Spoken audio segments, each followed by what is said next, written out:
లేని వ్యక్తి చంద్రబాబు అని ఎంపీ కేశినేని అన్నారు. ఎన్టీఆర్ జిల్లా విస్సన్నపేటలో వైఎస్ఆర్ ఆసరా కార్యక్రమంలో ఆయన పాల్గొన్నారు. దేశంలోని చెప్పిన మాట అమలు చేసిన వ్యక్తి సీఎం జగన్ అని కొనియాడారు. నవరత్నాల పథకం ద్వారా ఇచ్చిన మాట నిలబెట్టుకున్నారన్నారు ఎంపీ కేశినేని నాని. పెత్తందారులు బాగుండాలంటే మాత్రమే చంద్రబాబు నాయుడు గెలవాలి.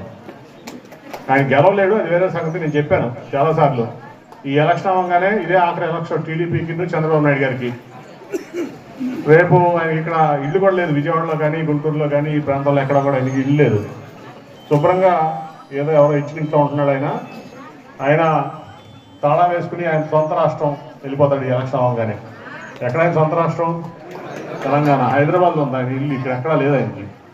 ఎప్పుడో వాళ్ళు తాతలు కట్టినది ఎక్కడ నారావారిపల్లిలో ఉందేమో కానీ నాకు తెలియదు. జగన్మోహన్ రెడ్డి గారు చక్కగా ఇల్లు కట్టుకున్నారు, ఇక్కడ ఉంటున్నారు, ఇక్కడ నుంచి పాలన చేస్తున్నారు. అట్లాగే ఈ ఎన్నికల్లో ఓడిపోతానని ఖచ్చితంగా తెలుసు చంద్రబాబు నాయుడికి. దాంట్లో అందుకే ఇల్లు కట్టుకోవాలి. ఇక్కడ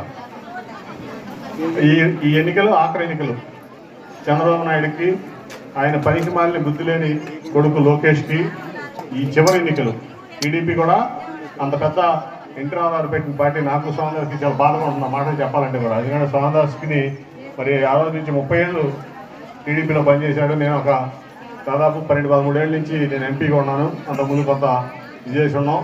అయినా కూడా కానీ బాబు కొడుకులు చేసేటువంటి అదవ పనులు, చెత్త పనుల వల్ల పేద ప్రజలకు దూరం అయిపోయింది టీడీపీ. ఎన్టీ రామారావు ఆ పార్టీ పెట్టిందే పేదలకి, నిరుపేదలకి కూడు గుడ్డ నేను అనే ఒక నినాదంతో పెట్టాడు. ఆత్మగౌరవం, తెలుగు వారి ఆత్మగౌరవంతో అని. మొత్తం కూడా దాని నుంచి దూరం అయిపోయింది పార్టీ. ఓన్లీ పెత్తందారులకి డబ్బు కోసం, అలాగే వాళ్ళ స్వార్థం కోసం, వాళ్ళ కుటుంబం కోసం పనిచేసేదానికే ఇవాళ చంద్రబాబు నాయుడు ఆయన కొడుకు పనిచేస్తున్నారు తప్ప పేదవాళ్ళ కోసం కానీ, సమాజం కోసం కానీ, రాష్ట్రం కోసం పనిచేయట్లేదు.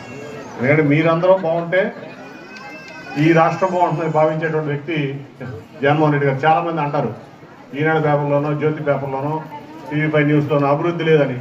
మీ అందరూ బాగుంటే మీ సంతోషం, మీ సుఖం, మీ ఆనందం, మీ యొక్క పిల్లలు బాగా చదువుకుంటే దానికంటే అభివృద్ధి ఏముంటుందని నేను అడుగుతున్నాను. మానవ అభివృద్ధి కంటే ఏ అభివృద్ధి ఎక్కువ కాదు. మానవ అభివృద్ధి, మీరందరూ అభివృద్ధి చెందితే, మీ జీవితాలు బాగుంటే, మీ జీవన శైలి మెరుగుపడితే, మీ పిల్లలు బాగా చదువుకుంటే ఏ ప్రాంతమైనా, ఏ రాష్ట్రమైనా బాగుంటుంది. దాంట్లో మరి ఇవాళ జగన్మోహన్ రెడ్డి గారు చేస్తున్నటువంటి కార్యక్రమం